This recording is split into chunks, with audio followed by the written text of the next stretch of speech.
আশা করি তোমরা সকলে খুব ভালো আছো। তো আমরা এবিটি এর যে টেস্ট পেপারটা রয়েছে সেই টেস্ট পেপারের প্রত্যেকটা মডেল আমরা, বিশেষ করে ভূগোল সাবজেক্টের প্রত্যেকটা মডেল আমরা পরপর শেষ করব। তো প্রথমে আমরা আজকে মূলত 57 পেজের যে প্রথম মডেলটা রয়েছে সেই মডেলটা আমরা শেষ করব। দেখো, এখানে আমরা এবিটি টেস্ট পেপার সলভ করছি বা যে কোনো টেস্ট পেপার আমরা সলভ করি না কেন, সেটার কিন্তু মূল উদ্দেশ্যই হলো ওখান থেকে আমরা কিছু শিখবো। ঠিক আছে, শুধুমাত্র সলভ করে গেলাম, অ্যান্সারগুলো আমরা দেখে নিলাম আর হয়ে গেল, সেটা করলে হবে না। আমাদেরকে বুঝে বুঝে অ্যান্সারগুলো কেন এই অ্যান্সারটা হচ্ছে সেটা আমাদেরকে কিন্তু ভালো করে বুঝতে হবে এবং বোঝার চেষ্টা করতে হবে। তবেই কিন্তু টেস্ট পেপার বা প্রশ্ন বিচিত্রা যাই বলো না কেন সেটা সলভ করা সার্থক হবে। তো সেদিকে আমাদেরকে কিন্তু বিশেষ ফোকাস রাখতে হবে। তো প্রথম যে প্রশ্নটা আছে, লবণযুক্ত শিলাস্তরের ওপর নদীর প্রধান ক্ষয় প্রক্রিয়াটি হলো অবঘর্ষ, ঘর্ষণ ক্ষয়, দ্রবণ ক্ষয় নাকি জলপ্রবাহ ক্ষয়। তো এটার যে সঠিক উত্তরটি হবে এটা কিন্তু হবে দ্রবণ ক্ষয়।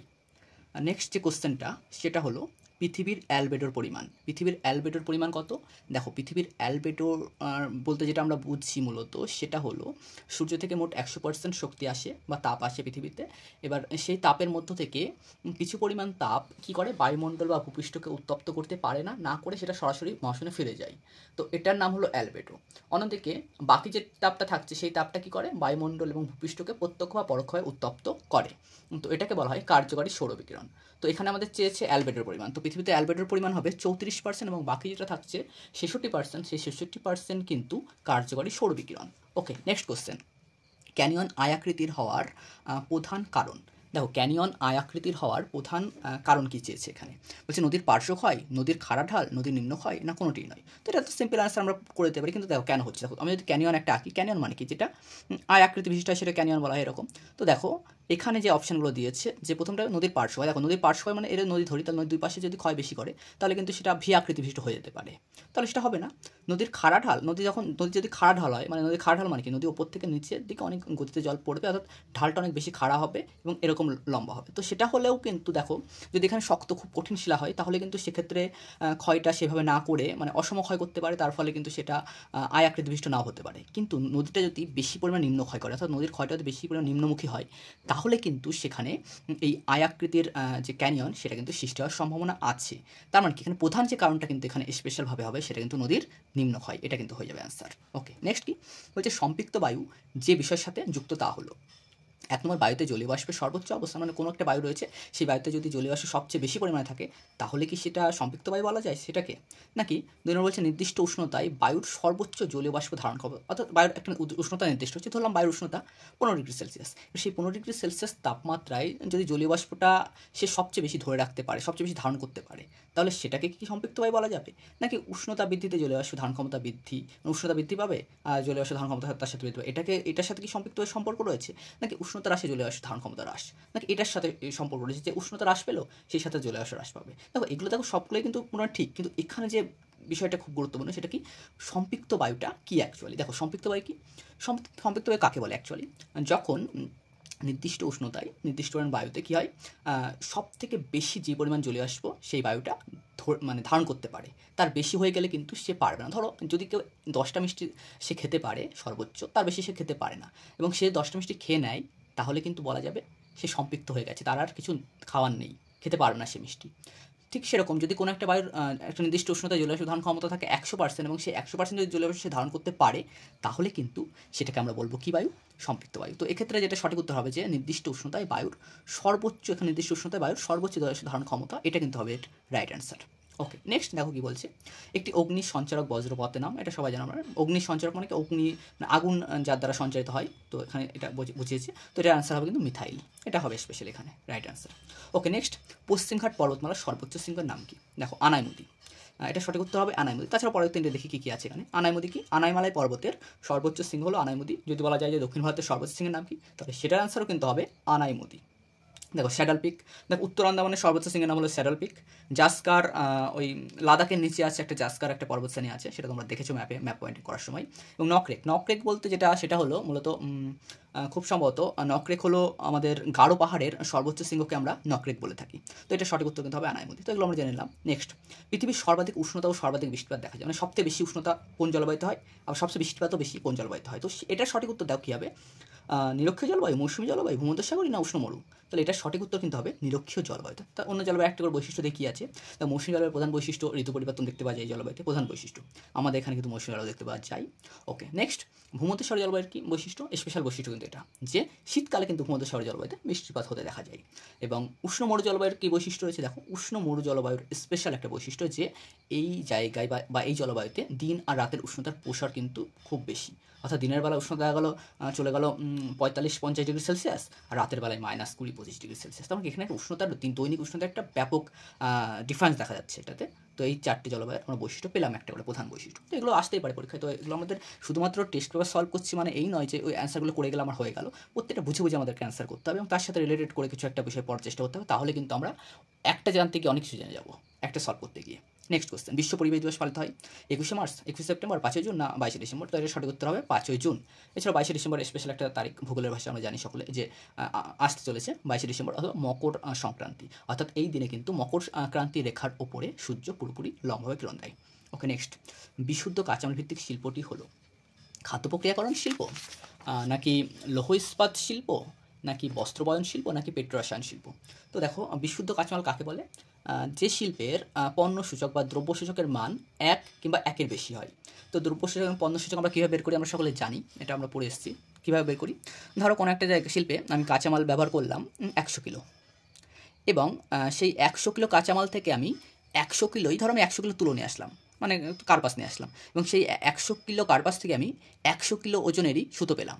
তাহলে কী হবে? 100কে 100 দিয়ে ভাগ করলে 1 হয়। তার মানে কি এটা দ্রব্যসূচক বা পণ্যসূচকের মান কত?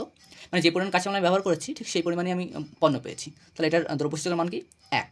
তাহলে যদি 1 বা 1-এর কম হয় তাহলে কিন্তু সেটাকে বলা হয় বিশুদ্ধ কাঁচামাল ভিত্তিক শিল্প। তো এক্ষেত্রে দেখো, বস্ত্রবয়ন শিল্প স্পেশালি হবে যেটা, সেটা হলো বিশুদ্ধ কাঁচামাল ভিত্তিক শিল্প। তার কারণ কি? কারণ এই শিল্পের যে কাঁচামাল ব্যবহার করা হয় সেই কাঁচামালের ওজন এবং উৎপাদিত পণ্যের যে ওজন সেই ওজন কিন্তু একই থাকে, মানে সেম থাকে। ওকে, নেক্সট দেখো, ভারতের দীর্ঘতম জাতীয় সড়ক পথ হলো, দেখো এটা NH7, NH6, NH48 না NH50? তো এটা অপশন ভুল আছে, এটা NH44 দিলে ভালো হতো, কারণ NH44 হবে। যেটা যুক্ত করেছে কাকে কাকে আমরা জানি অবশ্যই। NH44 কিন্তু যুক্ত করেছে স্পেশালি তোমার শ্রীনগর বা অনেক যা বারাণসী আছে, তো শ্রীনগর থেকে একদম কন্যাকুমারিকা পর্যন্ত উত্তর দক্ষিণ করিডোর যেটাকে বলছি, সেটা হলো NH44, যেটা হলো ভারতবর্ষের সবথেকে দীর্ঘতম জাতীয় সড়ক। এছাড়াও এগুলো আছে দেখো, NH7 এবং NH6, এছাড়াও NH7, NH6 এগুলো রয়েছে, এগুলো গুরুত্বপূর্ণ জাতীয় সড়ক, কিন্তু স্পেশাল নয় এক্ষেত্রে বলা যায়। ওকে, নেক্সট, ভারতের উচ্চতম জলপ্রপাত। দেখো, ভারতের উচ্চতম জলপ্রপাত কিন্তু এটার যে অ্যান্সার হবে সেটা কুঞ্চিকল। ঠিক আছে, কুঞ্চিকল হলো ভারতের উচ্চতম জলপ্রপাত। অনেক বইতে যোগ থাকতে পারে, কিন্তু যোগ এখন নেই, আগে ছিল হয়তো। কুঞ্চিকল হলো ভারতের সবথেকে উচ্চতম জলপ্রপাত। নায়াগ্রা, কলোরাডো নদীতে আছে নায়াগ্রা, ঠিক আছে, সেন্ট লরেন্স নদীতে আছে অ্যাঞ্জেল, খুব সম্ভবত। ওকে, নেক্সট কোশ্চেন দেখো, এগুলো আসবে না তো এখানে, এটাই খুব ইম্পর্টেন্ট। আচ্ছা, নেক্সট কোশ্চেন দেখো কী বলছে, বল উইফিল পোকার আক্রমণ ঘটে চা গাছে, কার্পাস গাছে, ইক্ষু গাছে না কফি গাছে? তো এটা সঠিক উত্তর হবে কিন্তু কার্পাস গাছে। কার্পাস তুলা যে গাছ রয়েছে সেই গাছে কিন্তু বল উইফিল এক ধরনের পোকা, সেই পোকা কিন্তু এই গাছে ক্ষতি করে, অর্থাৎ এই গাছের এই পোকাটা গিয়ে গাছকে নষ্ট করে দেয় বা তুলা গাছকে অনেক ক্ষতির সম্মুখীন করে। ওকে, নেক্সট কি, মৌসুমী বিস্ফোরণের ফলে যে ঋতুর সূচনা হয় সেটি হলো গ্রীষ্মকাল, শীতকাল, শরৎকাল না বর্ষাকাল? দেখো, মৌসুমী বিস্ফোরণের ফলে যে ঋতুর সূচনা হচ্ছে ভারতবর্ষে, স্পেশালি মৌসুমী বিস্ফোরণটা কোন সময় হয় আমরা সকলে জানি, যখন ভারতবর্ষে মৌসুমী বায়ু প্রথম আগমন ঘটছে। কোন প্রকার মৌসুমী বায়ু? দেখো, দক্ষিণ পশ্চিম মৌসুমী বায়ুর আরব সাগরীয় শাখা যখন প্রথম পশ্চিমঘাট পর্বতের পশ্চিম ঢালে বাধা পেয়ে সেখানে অতি অল্প সময়ের মধ্যে ব্যাপক পরিমাণে মুষলধারে বৃষ্টিপাত ঘটায়, তখন কিন্তু সেই ঘটনাকে আমরা বলি মৌসুমী বিস্ফোরণ। অর্থাৎ এটা মেনলি জুন মাসের ফার্স্ট উইকে এই ঘটনাটা দেখতে পাওয়া যায়। তো এটা মেনলি জুন মাস, মানে আমরা এখন বুঝতে পারছি সেটা কোন ঋতু হবে, এটা অবশ্যই কিন্তু এটার অ্যান্সার হবে বর্ষাকাল। ওকে, নেক্সট কোশ্চেন, ভারতে ভূবৈচিত্র্যসূচক মানচিত্রের প্রকাশক সংস্থা, এটা হবে কিন্তু SOI, অর্থাৎ সার্ভে অফ ইন্ডিয়া। তো এটার সঠিক উত্তর, ঠিক আছে। এটা ইসরো ইম্পর্টেন্ট আমাদের জন্য, Indian space research organisation. NASA আমরা জানি যে আমেরিকা যুক্তরাষ্ট্রের একটি মহাকাশ গবেষণা সংস্থা। ন্যাটমো অ্যাটলাস মানচিত্র প্রস্তুতকারক একটা সংস্থা। ওকে, এগুলো আমরা জানি। ওকে, নেক্সট চলে আসি এবার শুদ্ধ অশুদ্ধ। দেখো, শুদ্ধ অশুদ্ধের ক্ষেত্রে কী বলা হচ্ছে? দেখো, শুদ্ধ অশুদ্ধের ক্ষেত্রে প্রথম যে কোশ্চেনটা এখানে বলা হচ্ছে যে নীল নদের বদ্বীপ পাখির পায়ের মতো দেখতে, এটা কি ঠিক? দেখো না, একদমই না, নীল নদের বদ্বীপ কিন্তু পাখির পায়ের মতো বদ্বীপ নয়, এটা অশুদ্ধ হবে। তাহলে এটা শুদ্ধ কী যেতে পারে? দেখো, পাখির পায়ের মতো বদ্বীপ মিসিসিপি মিসৌরি নদীর যে বদ্বীপ সেটা কিন্তু পাখির পায়ের মতো বদ্বীপ। ওকে, নেক্সট কোশ্চেন, ভারতের সর্বোচ্চ মালভূমি ডেকেন টপ? না, একদম না, ভারতের সর্বোচ্চ মালভূমি হলো লাদাখ মালভূমি, যেটা সবচেয়ে উঁচু মালভূমি, ঠিক আছে, লাদাখ, সেটা হলো ভারতের সবচেয়ে উঁচু মালভূমি। স্ক্রাবার পদ্ধতিতে বায়ুর ধোঁয়া ও বজ্র নিষ্কাশন করা হয়, একদম, স্ক্র্যাবার পদ্ধতিতেই কিন্তু আমরা বজ্র ব্যবস্থাপনা অধ্যায়ে দেখব যে স্ক্র্যাবার, যেটার সাহায্যে কিন্তু বাতাসে অবস্থিত যে বিষাক্ত যে বজ্র বা ধোঁয়া যেগুলো রয়েছে, সেই বজ্র কিন্তু বিশেষ করে গ্যাসীয় বজ্র সেটা কিন্তু নিষ্কাশন করা হয়ে থাকে স্ক্র্যাবার পদ্ধতিতে। তো স্ক্র্যাবার পদ্ধতি দুই প্রকার, একটা হলো শুষ্ক স্ক্র্যাবার এবং একটি হলো আর্দ্র স্ক্র্যাবার, এটা আমরা জানি। ওকে, তাহলে এটার অ্যান্সার কী হবে? তাহলে দেখো, এটা অবশ্যই শু হয়ে যাবে, এটার অ্যান্সার শুদ্ধ, এটা ঠিক বলেছে একদম। নেক্সট, টর্নেডো একটি নিহত হবে না, একদম না, টর্নেডো কখনো নিহত হয় না, এটা অশুদ্ধ হবে। কারণ টর্নেডো একটা হলো তোমার সাময়িক, এটা হলো একটা আকস্মিক বায়ু।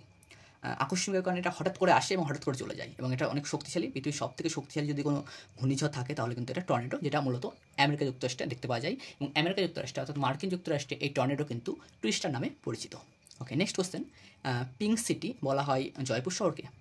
পিঙ্ক সিটি বলা হয় জয়পুর, ইয়েস অবশ্যই একদম, পিঙ্ক সিটি কিন্তু বলা হয় জয়পুর শহরকে, ঠিক, এটাও ঠিক। ওকে, ডিমের ঝুড়ি ভূমিরূপটি গঠিত হয় নদীর সঞ্চয় কার্যের ফলে? না, একদম না, অশুদ্ধ। কারণ ডিমের ঝুড়ির যে ভূমিরূপ সেটা মূলত নদীর তো এখানে হবেই না, এটার যে তৈরি হয় মূলত নদী এবং জলধারার মিলিত কার্যের ফলে। কোথায় হয় এটা? বহির্বিধৌত যে সমভূমি অঞ্চল রয়েছে সেই সমভূমি অঞ্চলে কিন্তু উল্টানো ডিমের মতো যে ভূমিরূপটা রয়েছে সেটাকে কিন্তু বলতে হয় ডিম ফুটতে ঝুড়ি বা ডিমের ঝুড়ি ভূমিরূপ, সেটা হয় নদী, হিমবাহ এবং জলধারা মিলিত কার্যের ফলে। ওকে, নেক্সট, বাতাসে ভাসমান অতি সূক্ষ্ম কঠিন বস্তুকণাকে অ্যারোজল বলে? একদম, সূক্ষ্ম যে কঠিন বস্তুকণা থাকে সেগুলোকে কিন্তু অ্যারোজল বলা হয়, এটাও ঠিক।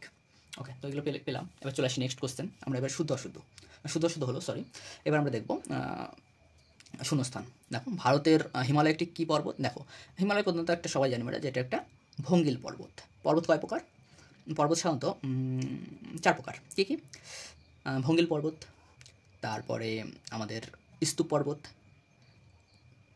তারপরে সঞ্চয়জাত পর্বত রয়েছে, আগ্নেয় পর্বত রয়েছে, অর্থাৎ আগ্নেয় পর্বত, ভঙ্গিল পর্বত, স্তূপ পর্বত, ঠিক আছে। তো এই হলো 3 প্রকার। দেখো, মূলত 3টে হলো পর্বত, একটা হলো স্তূপ পর্বত, ভঙ্গিল পর্বত এবং আগ্নেয় পর্বত। এছাড়া একটা রয়েছে ক্ষয়জাত পর্বত, যেটা বলা হচ্ছে, কারণ এই 3টে পর্বতের উপরে যখন প্রাকৃতিক শক্তি ক্ষয় করে তখন সেটা ক্ষয়জাত পর্বত বলা হয়। কিন্তু ভারতে হিমালয়টা কী পর্বত? হিমালয়টা কিন্তু অ্যাকচুয়ালি একটা ভঙ্গিল পর্বত, কিন্তু স্পেশালভাবে যদি বলা যায় এটা অ্যান্সার, তাহলে হিমালয়টা কিন্তু একটা নবীন ভঙ্গিল পর্বতের উদাহরণ। তাহলে হিমালয় কী পর্বত? নবীন ভঙ্গিল পর্বত। নবীন ভঙ্গিল পর্বত হলো হিমালয়।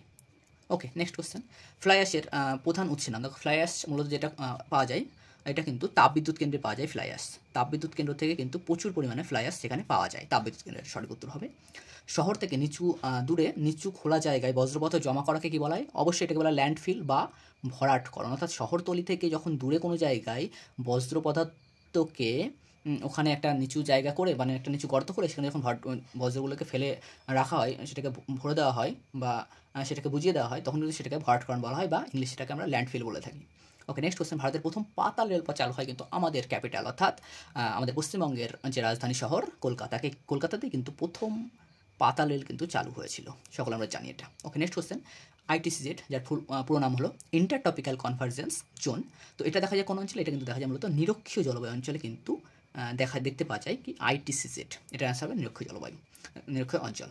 ওকে, ব্ল্যাকফুট রোগ হয় কিসের ফলে? দেখো, আর্সেনিকের ফলে কিন্তু ওই যে হাতের তালুতে যে রোগটা হয়, আমরা সাধারণত জানি যে হাতের তালুতে বিভিন্ন রকমের একটা ব্ল্যাক স্পট পড়ে, তো সেটা হয় কিসের ফলে? আর্সেনিক দূষণের ফলে কিন্তু এটা হয়। আর আমরা জানি যে আমাদের মূলত পশ্চিমবঙ্গের দুটো জেলা, স্পেশালি নদিয়া এবং মুর্শিদাবাদ, এই দুটো জেলাতে কিন্তু প্রচুর পরিমাণে আর্সেনিক পাওয়া যায়। ওকে, নেক্সট কোশ্চেন, শীতকালে শিল্পাঞ্চলে জলাশয় ঘনীভূত হয়ে ধূলিকণার সাথে মিশে তৈরি করে কি? ধোঁয়াশা। কুয়াশা যোগ ধোঁয়া, অর্থাৎ ধোঁয়া প্লাস কুয়াশা ইকুয়াল টু ধোঁয়াশা, যেটা শহর অঞ্চলে বা শিল্প অঞ্চলে প্রচুর পরিমাণে দেখতে পাওয়া যায়। ওকে, এগুলো হলো। এবার নেক্সট চলে আসি আমরা নেক্সট যেটা সলভ করবো, এক কথায় প্রকাশ।